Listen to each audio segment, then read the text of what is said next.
قصص مبارکه سوره چې د قرآن عظیم شان 28مه سوره ده په مکه معظمه کې را نازله شوې ده. اتیا مبارک آیاتونه لري. تلاوت او پښتو ترجمه یې له لومړي آیت څخه اورئ. بسم الله الرحمن الرحیم.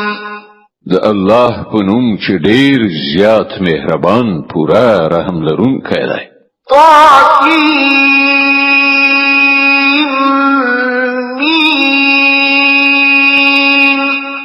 تلك آيات الكتاب المبين. تاسین میم دا د څرګندونکي کتاب آیاتونه دي. نتلو عليك من نبأ موسى وفرعون بالحق لقوم يؤمنون. موږ د موسی او فرعون یو څه حال صحیح ته اورو د داسې خلکو د ګټې لپاره چې ایمان راوړي. إن فرعون علا في الأرض وجعل أهلها شيعا يستضعف طائفة منهم يذبح أبناءهم ويستحيي نساءهم إنه كان من المفسدين. خبر دادا چې فرعون په ځمکه کې سرکشي وکړه او د هغې اوسېدونکي په ډلو وویشل. له هغو څخه یوه ډله یې ذلیله کوله، د هغې هلکان یې وژل او د هغې نجونې یې ژوندۍ پرېښودلې. په واقع کې هغه له فساد کوونکو څخه و. ونريد أن نمن على الذين استضعفوا في الأرض ونجعلهم أئمة ونجعلهم الوارثين ونمكن لهم في الأرض ونري فرعون وهامان وجنودهما منهم ما كانوا يحذرون. موږ دا اراده درلودله چې پر هغو خلکو مهرباني وکړو چې په ځمکه کې ذلیل ګرځول شوي وو او هغوی راهبران او هغوی وارثان وګرځو او په ځمکه کې حکومت ورکړو او له هغو نه به فرعون او هامان او د هغو لښکرو ته هماغه څه ور وښیو چې له هغو سره یې ویره وه. وأوحينا إلى أم موسى أن أرضعيه فإذا خفت عليه فألقيه في اليم ولا تخافي ولا تحزني فإذا خفت عليه فألقيه في اليم ولا تخافي ولا تحزني إنا رادوه إليك وجاعلوه من المرسلين. موږ د موسی امور ته الهام وکړ چې دته تای ورکړه، بیا کله چې له تا سره د هغه د سر خطر وي نو هغه په سیند کې وغورځوه او هیڅ ویره او اندېښنه مه کوه. موږ هغه تا ته راګرځونکي او له پیغمبرانو څخه د هغه جوړونکي. فالتقطه آل فرعون ليكون لهم عدوا وحزنا إن فرعون وهامان وجنودهما كانوا خاطئين. په پای کې د فرعون کورنۍ هغه له سین نه راوویست تر څو چې هغه د هغو لپاره دښمن او د هغو لپاره د خفګان سبب شي. خبره دا ده چې فرعون او د هغه لښکر په خپله دسیسه کې غلط شوي وو. وقالت امرأة فرعون قرة عين لي ولك لا تقتلوه عسى أن ينفعنا أو نتخذه ولدا وهم لا يشعرون.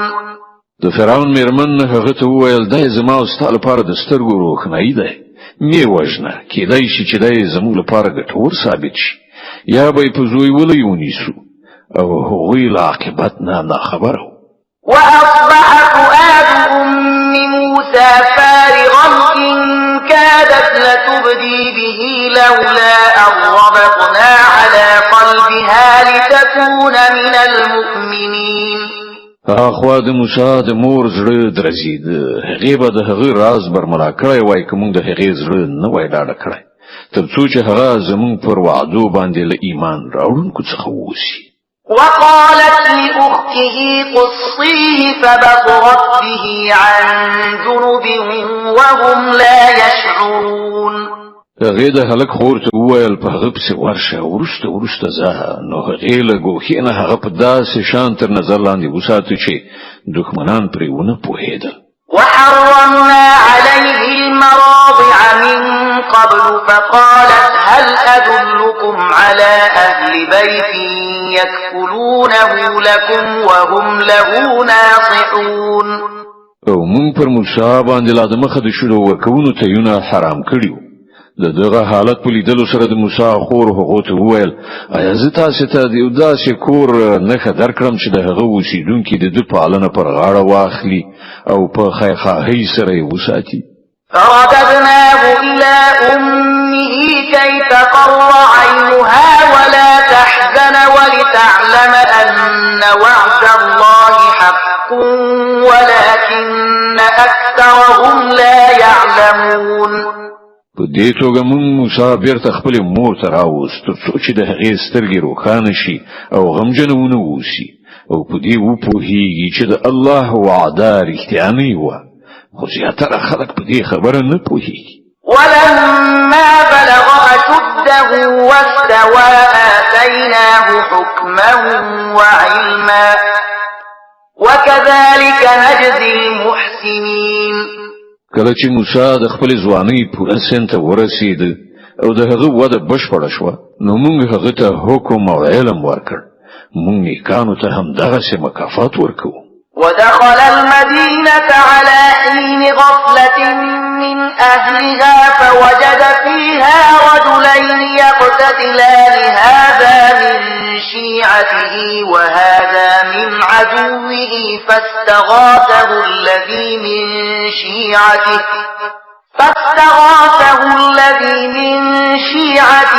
على الذي من عدوه فوكزه موسى فقضى عليه قال هذا من عمل الشيطان إنه عدو مضل مبين.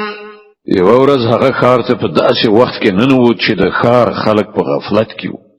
هلته هغه ولیدل چې دوه تنه په جګړه دي. یو د هغه د خپل قوم څخه وو او بل د هغه د دښمن په قوم پورې مربوط. د هغه د قوم سړي د دښمن د قوم د وګړي پر خلاف له هغه نه مرسته وغوښتله. موسی هغه یو سوک وواهه او د هغه کار یې پای ته ورساوه. د دې حرکت له صادرېدلو سره سم موسی وویل دا د شیطان پلمسون کار دی. هغه سخت دښمن او ښکاره بېلارې کوونکی دی. قال رب إني ظلمت نفسي فاغفر لي فغفر له إنه هو الغفور الرحيم. بیا یې وویل ای زما پروردګاره ما پر خپل ځان ظلم وکړ ما ته بخښنه وکړه. نو الله هغه ته بخښنه وکړه هغه ښه بخښونکی او خورا مهربان دی. قال رب بما أنعمت علي فلن أكون ظهيرا للمجرمين. موسی ژمنه وکړه چې ای زما ربه دغه احسان چې تا پر ما باندې کړی دی له دې وروسته به زه هیڅکله د مجرمانو ملاتړ نشم.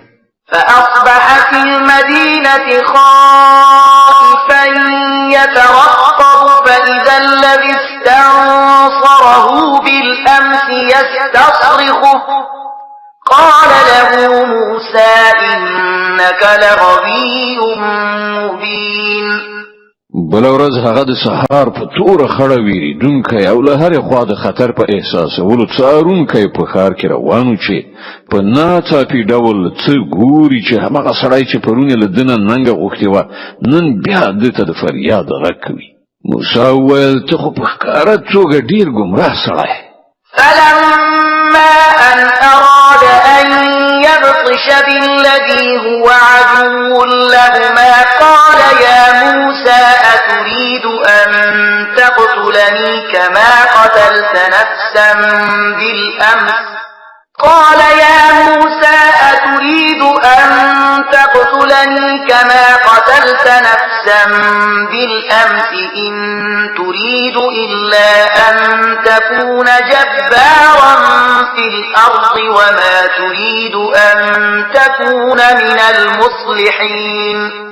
بیا کله چې موسی راځه وکړه چې دښمن قوم ته په منسوب سړي باندې حمله وکړي نو هغه وویل ای موسی آیا ته نن غواړې ما هم همغسې ووژنې لکه څنګه چې د پرون یو سړی وژلی دی ته غواړې چې په دې هېواد کې د جبر کوونکي په حیث اوسېږې اصلاح کول نه غواړې وجاء رجل من أقصى المدينة يسعى قال يا موسى إن الملأ يأتمرون بك ليقتلوك فاخرج إني لك من الناصحين له هغه وروسته یو سړی د ښار له لرې ګوښې نه په منډه راغی او ویې ویل ای موسی د سردارانو یعنې د فرعون د درباریانو په منځ کې ستا د وژلو مشورې کیږي له دې ځایه ووځه زه ستا خواخوږی یم فخرج منها خائفا يترقب قال رب نجني من القوم الظالمين د دې خبر له اورېدلو سره سم موسی وویرېده او په څارنه اندېښمن ووت او هغه دا دعا وکړه چې ای زما ربه ما له ظالمانو څخه وژغوره ولما توجه تلقاء مدين قال عسى ربي أن يهديني سواء السبيل له مصر نه په وتلو سره چې کله موسی د مدین خواته مخه کړه نو ویې ویل هیله ده چې زما رب ما په سمه لاره سیخ کړي ولما ورد ماء مدين وجد عليه أمة من الناس يسقون ووجد من دونهم امرأتين تذودان قال ما خطبكما قالتا لا نسقي حتى يصدر الرعاء وأبونا شيخ كبير او کله چې هغه د مدین د اوبو څاته ورسېدو نو ویلیدل چې ډېر خلک خپل څاروي اوبه کوي او له هغو نه بېلې یوې خواته دوه ښځې خپل څاروي څاروي موسی له دغو ښځو پوښتنه وکړه تاسې څنګه اندېښمن یې هغو وویل موږ خپلو څارویو ته اوبه نشو ورکولی تر څو پورې چې دغه شپانه خپل څاروي بوځي او زموږ پلار ډېر زیات سپین ږیری سړی دی فسقى لهما ثم تولى إلى الظل فقال رب إني لما أنزلت إلي من خير فقير د دې په اورېدلو سره موسی د هغو څاروي اوبه کړل بیا یو سیوري ځای ته لاړ او ویې ویل پروردګاره هره ښېګڼه چې تا پر ما نازله کړې ده زه هغې ته اړ یم فجاءته إحداهما تمشي على استحياء قالت إن أبي يدعوك ليجزيك أجر ما سقيت لنا فلما جاءه وقص عليه القصص قال لا تخف نجوت من القوم الظالمين ځان لا نو شوی چې له هغو دوه نجونو نه یوه په شرم او حیا سره را روانه ده ته راغله ویې ویل زما پلار تا غواړي تر څو تا چې زموږ لپاره څارویو ته اوبه ورکړي دي د هغه اجرت درکړي موسی چې کله هغه ته ورغی او هغه ته یې خپله ټوله قصه واوروله نو هغه سړي وویل هیڅ مه ویرېږه اوس ته له ظالمانو څخه ژغورل شوی قالت إحداهما يا أبت استأجره إن خير من استأجرت القوي الأمين له هغو دوه نجونو نه یوې خپل پلار ته وویل پلار جانه دغه سړی نوکر ونیسه دی تر ټولو یو غوره څوک دی چې نوکر ونیسي ځکه چې قوي او امانتکار دی قال إني أريد أن أنكحك إحدى ابنتي هاتين على أن تأجرني 8 حجج فإن أتممت 10 فمن عندك وما أريد أن أشق عليك ستجدني إن شاء الله من الصالحين د هغې پلار موسی ته وویل زه غواړم چې له خپلو دغو دوه لوڼو څخه یوه تا ته په نکاح درکړم په دې شرط چې ته تر 8 کلونو پورې له ما سره نوکري وکړې او که 10 کاله پوره کړې نو دا ستا خپله خوښه زه پر تا سختي کول نه غواړم ته به ما انشاءالله ښه سړی ومومې قال ذلك بيني وبينك أيما الأجلين قضيت فلا عدوان علي والله على ما نقول وكيل. موسی جواب ورکړ دا خبره زما او ستا په منځ کې تصویب شوه. له دغو دواړو مودونه چې هر یوه زه پوره کړم له هغه وروسته به بیا پر ما کوم زیاتی نه وي او څه لوز او ژمنه چې مونږ کوو الله ورباندې ساتونکی دی. فلما قضى موسى الأجل وسار بأهله آنس من جانب الطور نارا قال لأهلهم كثوا إني آنست نارا لعلي آتيكم منها بخبر أو جذوة من النار لعلكم تصطلون. کله چې موسی موده پوره کړه او هغه خپل اهل او عیال سره روان شو نو د تور خواته یو اور په نظر ورغی.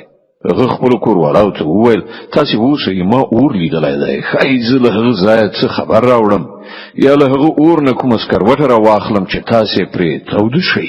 فلما أتاها نودي من شاطئ الوادي الأيمن في البقعة المباركة من الشجرة أن يا موسى إني أنا الله رب العالمين. هلته چې ورسید نو د ناو د غاړې په برکتي ټوټه ځمکه کې له یوې ونې څخه غږ وشو چې ای موسی همدا زه الله یم د عالمیانو مالک. وأن ألق عصاك فلما رآها تهتز كأنها جان ولا مدبرا ولم يعقب يا موسى أقبل ولا تخف إنك من الآمنين. او حکم ورکړ شو چې وغورځوه خپله همسا. څنګه چې موسی ولیدل هغه همسا د مار په څیر خوځېږي نو شاید واړوله وتښتېده او هغه بیرته تر شا هم ونه کتل. امر وشو ای موسی راوګرځه او مه وېرېږه ته بیخي په امن یې. اسلك يدك في جيبك تخرج بيضاء من غير سوء واضمم إليك جناحك من الرهب فذلك برهانان من ربك إلى فرعون وملئه إنهم كانوا قوما فاسقين.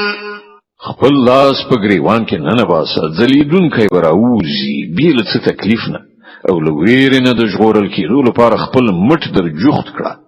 دا دوه روښانه نښانې دي ستا د رب له لوري د فرعون او د هغه د درباریانو مخې ته د وړاندې کولو لپاره. هغوی ډېر نافرمانه خلک دي. قال رب إني قتلت منهم نفسا فأخاف أن يقتلون. موسی عرض وکړ زما باداره ما خو د هغوی یو سړی وژلی دی ویرېږم چې هغوی به ما ووژني. وأخي هارون هو أفصح مني لسانا فأرسله معي يرد أن يصدقني إني أخاف أن يكذبون. او زما ورور هارون لمانه زیات د ژبې فصاحت لري هغه له ما سره د مرستیال په توګه ولېږه تر څو چې هغه زما تایید وکړي زه ویرېږم چې هغوی به ما دروغجن وګڼي. قال سنشد عضدك بأخيك ونجعل لكما سلطانا فلا يصلون إليكما بآياتنا أنتما ومن اتبعكما الغالبون. الله فرمایل مونږ به ستا د ورور په وسیله ستا مټ قوي کړو او تاسو دواړو ته به داسې برلاسي در په برخه کړو چې هغوی تاسو ته هیڅ ضرر ونشي رسولی.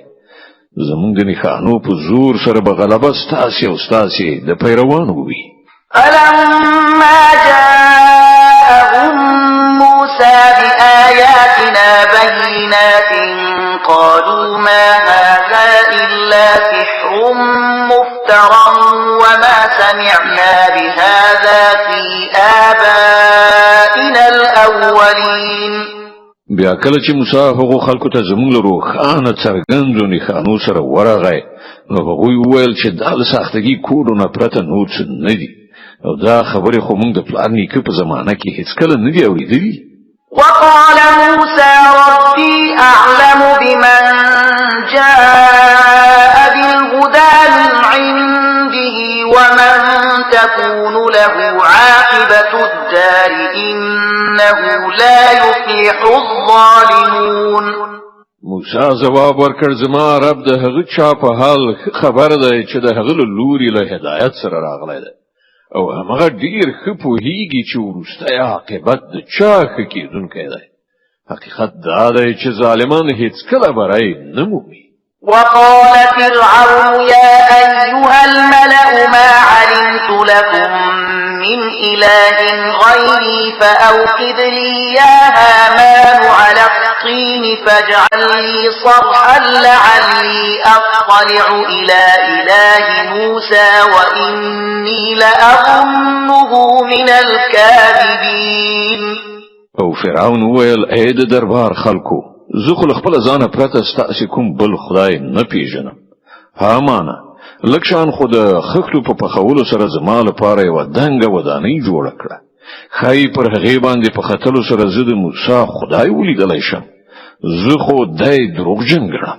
واستكبر هو وجنوده في الأرض بغير الحق وظنوا أنهم إلينا لا يرجعون.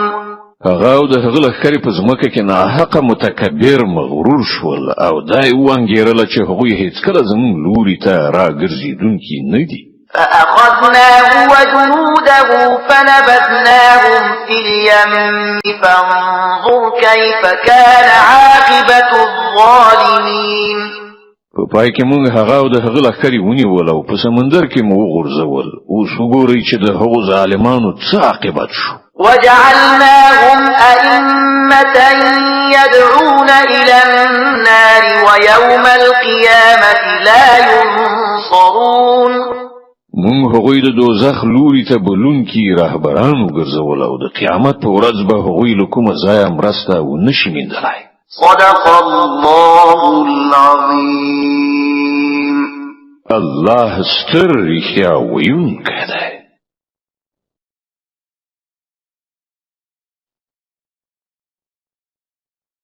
د القصص مبارکه سوره چې د قرآن عظیم شان 28مه سوره ده په مکه معظمه کې را نازله شوې ده. اته مبارک آیاتونه لري. تلاوت او پښتو ترجمه یې له 2 آیت څخه اوري. اعوذ بالله من الشیطان الرجیم. پناه وړم الله تعالی شړل شوی شیطان څخه. بسم الله الرحمن الرحیم. د الله په نوم چې ډیر زیات مهربان پورا رحم لرونکی دی. وأتبعناهم في هذه الدنيا لعنة ويوم القيامة هم من المقبوحين. مون په دې دنیا کې په هغو پسې لعنت وټاکو د قیامت په ورځ به هغوی په زیاته غندنه کې اخته وي. یعنی د الله له رحمت څخه به محروم وګرځول شي. ولقد آتينا موسى الكتاب من بعد ما أهلكنا القرون الأولى بصائر للناس وهدى ورحمة لعلهم يتذكرون. موږ د مخکنیو نسلونو له هلاکولو وروسته موسی ته کتاب ورکړ د خلکو لپاره د ذهني روښنايي سبب لارښوونکی او رحمت ترڅو چې ښایي خلک درس واخلي. وما كنت بجانب الغربي إذ قضينا إلى موسى الأمر وما كنت من الشاهدين ولكننا أنشأنا قرونا فتطاول عليهم العمر وما كنت ساويا في أهل مدين تتلو عليهم آياتنا ولكننا كنا مرسلين. اے محمد ته په هغه وخت کې په لویدیځ څنډه کې موجود نه وي کله چې موږ موسی ته د شریعت د فرمان ورکړ او نه ته په شاهدانو کې شامل وي بلکې له هغه وروسته ستاسو زماني پورې موږ ډیر نسلونه منځته راوړي او پر هغه باندې ډیره زمانه تیر شوې ده. ته د مدین د خلکو په منځ کې هم موجود نه وي چې هغه ته د زمون آیاتونه اورولای خو د هغه وخت دغه خبرونو لیګون کې موږ یو. وما كنت بجانب الطور إذ نادينا ولكن رحمة من ربك لتنذر قوما ما أتاهم من نذير من قبلك لعلهم يتذكرون. او ته د تور په لمن کې هم په هغه وخت کې موجود نه وي کله چې موږ موسی ته لومړی ځل आवाज کړو. خدا ستاد رب رحمت دی چې تاسو دغه معلومات درکول کیږي تر څو چې ته هغه خلک تنبیه کړې چې هغه ته لتان مخکې کوم تنبیه کوونکی نه دی راغلی خای چې هغوی متوجه شي. ولولا أن تصيبهم مصيبة بما قدمت أيديهم فيقولوا ربنا لولا أرسلت إلينا رسولا فنتبع آياتك ونكون من المؤمنين. دا مونږ د دې لپاره وکړل چیرته داسې نوي چې کله چې د هغو د خپل کړو وړو له عمله پر هغو باندې کوم مصیبت راشي نو هغوی ووایي ای پروردګاره تا ولې مونږ ته کوم پیغمبر ونه لېږه چې مونږ ستا د آیاتونو پیروي کړې وای او له مؤمنانو څخه شوي وای. فلما جاءهم الحق من عندنا قالوا لولا أوتي مثل ما أوتي موسى أولم يكفروا بما أوتي موسى من قبل قالوا سحران تظاهرا وقالوا إنا بكل كافرون. مگر کله چې زموږ له حضور څخه هغو ته حق راغی نو هغو وویل ولې ده ته هغه څه ورنکړای شول چې موسی ته ورکړای شوي وو. دوی له هغه څه نه منکر شوي نه دي چې له دې نه مخکې موسی ته ورکړای شوي وو. دوی ویل دواړه کوړي دي چې یوه د بلې تایید کوي او وی ویل مونږ هیڅ یو نه منو. قل فأتوا بكتاب من عند الله هو أهدى منهما أتبعه إن كنتم صادقين. ای پیغمبره دوی ته ووایه ښه نو د الله له لوري داسې کوم کتاب راوړئ چې له دغو دواړو نه زیات هدایت بخښونکی وي که تاسې رښتینی یئ زه به د همغه پیروي وکړم. فإن لم يستجيبوا لك فاعلم أنما يتبعون أهواءهم ومن أضل ممن اتبع هواه بغير هدى من الله إن الله لا يهدي القوم الظالمين. اوس که هغوی ستا دغه غوښتنه نه پوره کوي نو وپوهېږه چې په اصل کې دوی د خپلو خواهشاتو پیروان دي او له هغه چا نه به څوک زیات ګمراه وي چې له خدایي هدایت نه پرته فقط د خپلو خواهشاتو پیروي وکړي. الله دغسې ظالمانو ته هیڅکله هدایت نه کوي.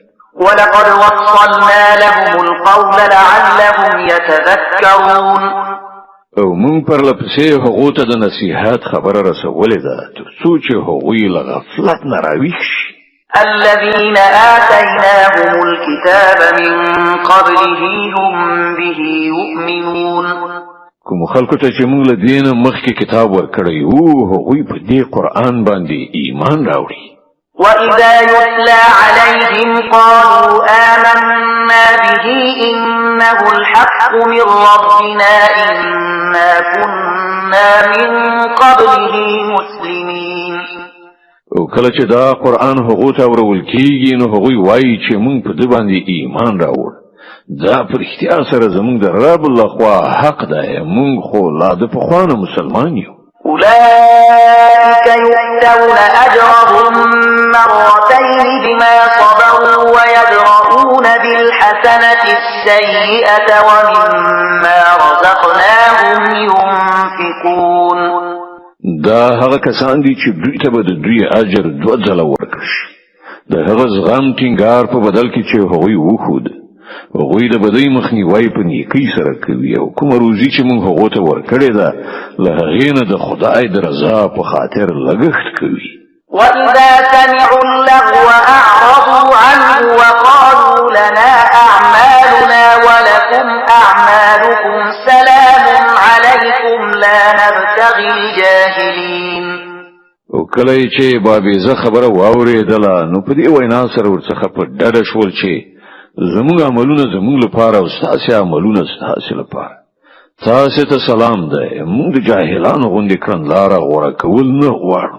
إنك لا تهدي من أحببت ولكن الله يهدي من يشاء وهو أعلم بالمهتدين.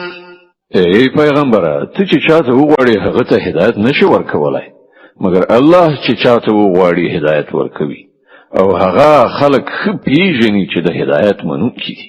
وقالوا إن نتبع الهدى معك نتخطف من أرضنا أولم نمكن لهم حرما آمنا يجبى إليه ثمرات كل شيء رزقا من لدنا ولكن أكثرهم لا يعلمون.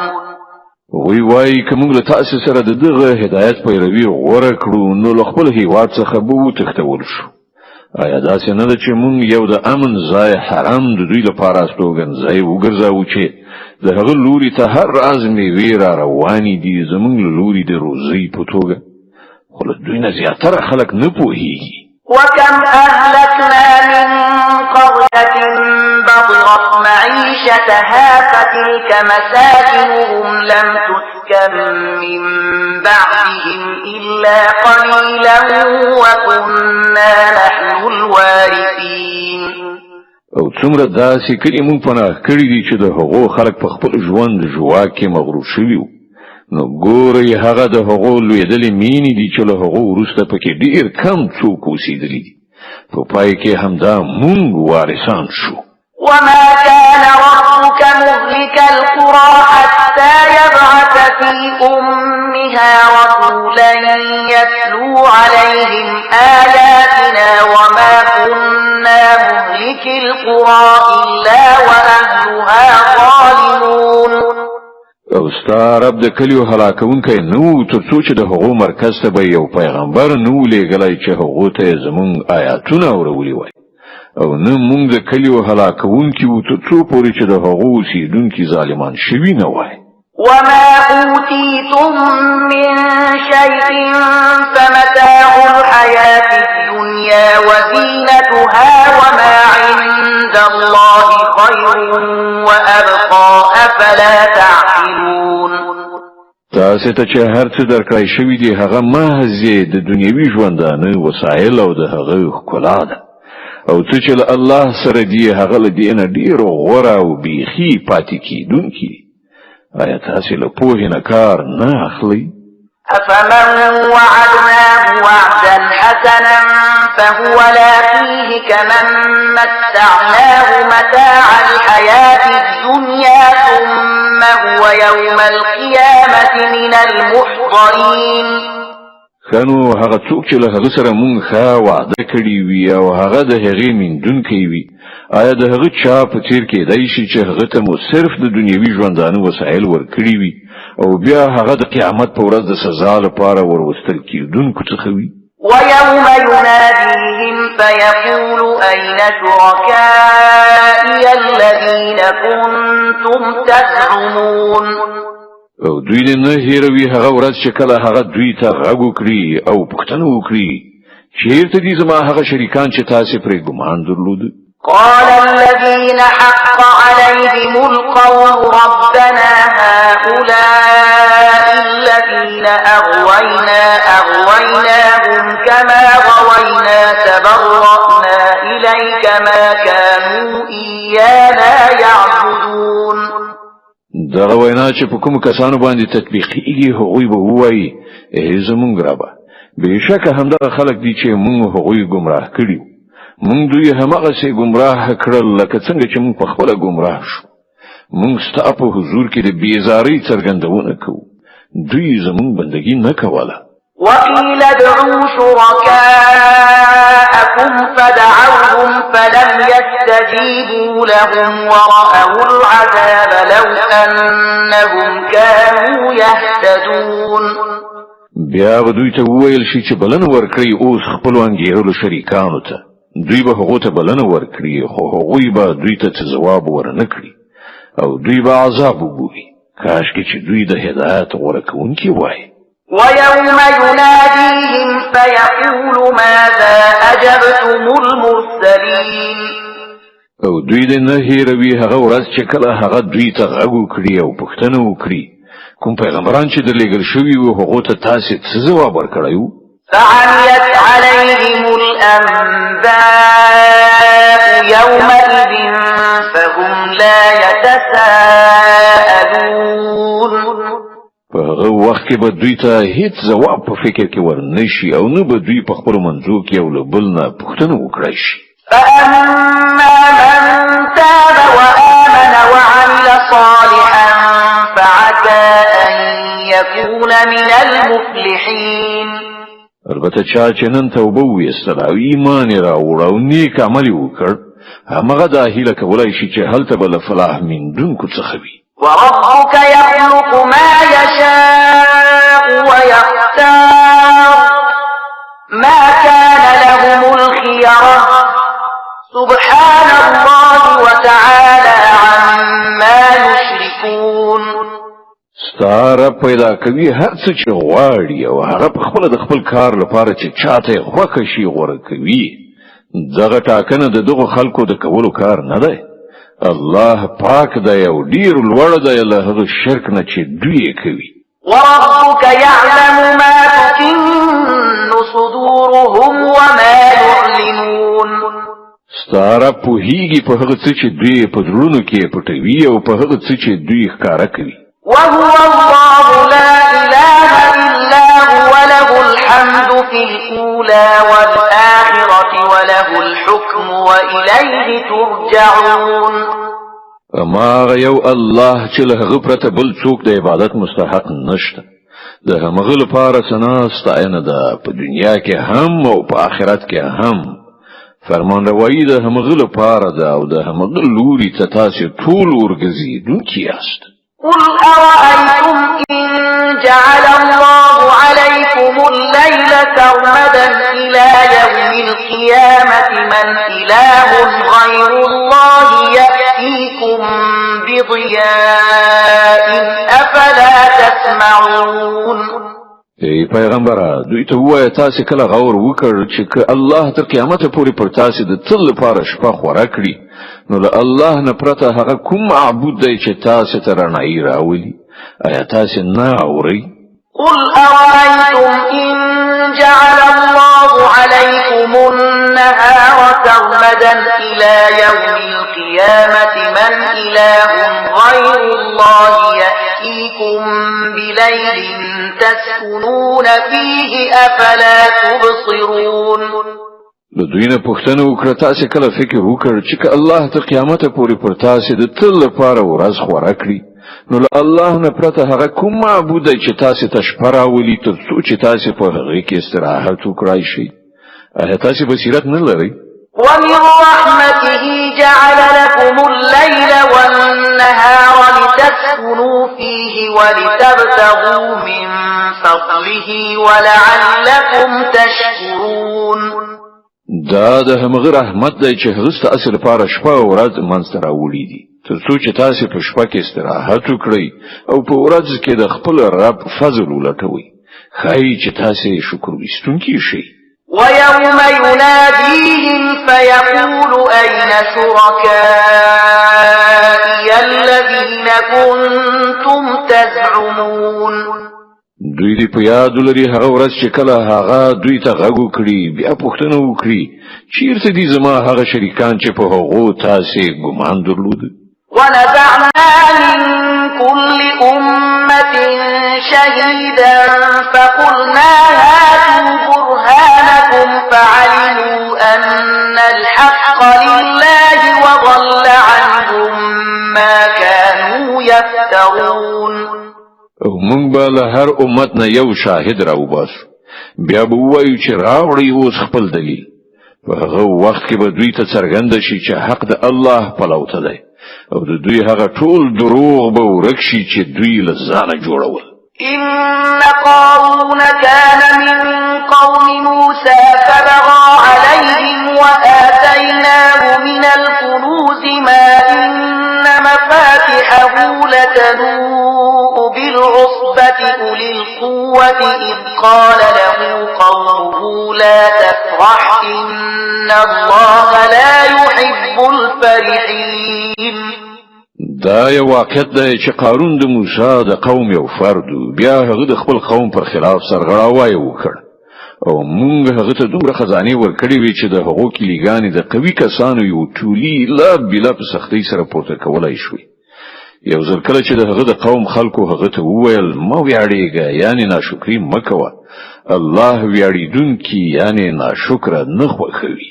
وابتغ فيما آتاك الله الدار الآخرة ولا تنس نصيبك من الدنيا وأحسن كما أحسن الله إليك ولا تبغ الفساد في الأرض إن الله لا يحب المفسدين. کوم شتمنی چې الله تا ته درکړې ده په هغې سره د آخرت د کور جوړولو فکر وکړه او له دنیا نه هم خپل برخه مه هېروه.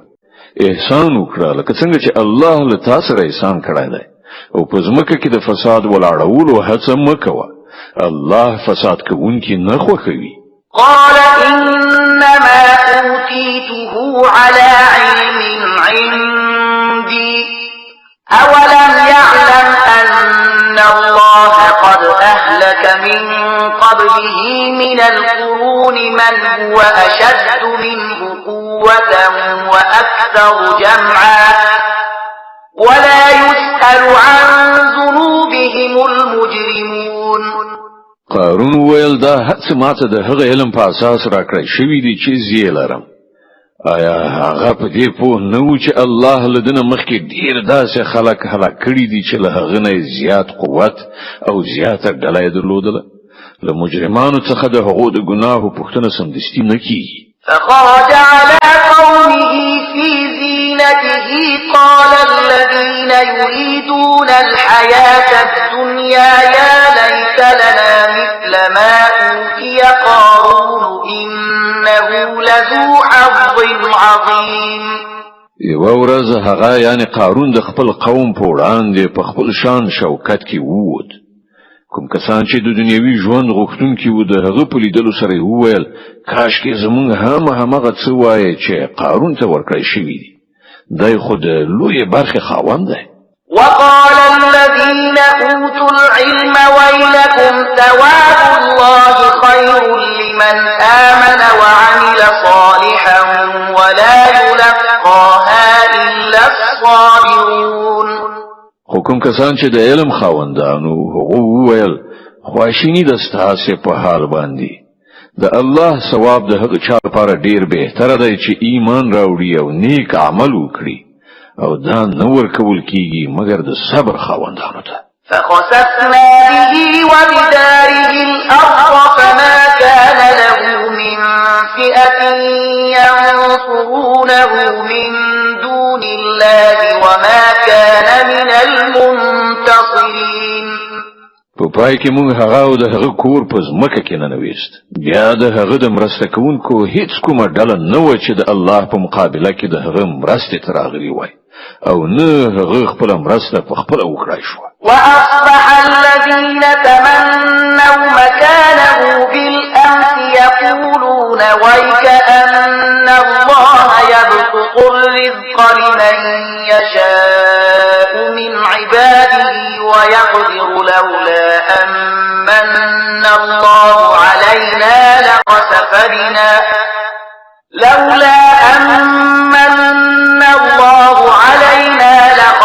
بنا ويكأنه لا يفلح الكافرون. اوس هغه خلکو چې پرونی د هغه د منزلت هیله کوله وویل افسوس مونږ هېر کړی و چې الله له خپل بندگانو څخه چې د چا روزي غواړي پراخوي او چاته چې خوښه شي پرې تنګوي. که الله پر مونږ احسان نه وای کړی نو مونږ به هم په ځمکه کې ننویستلیو. افسوس زمونږ په یاد پاتې نشوه چې کافران فلاح نه مومي. تلك الدار الآخرة نجعلها للذين لا يريدون علوا في الأرض ولا فسادا والعاقبة للمتقين.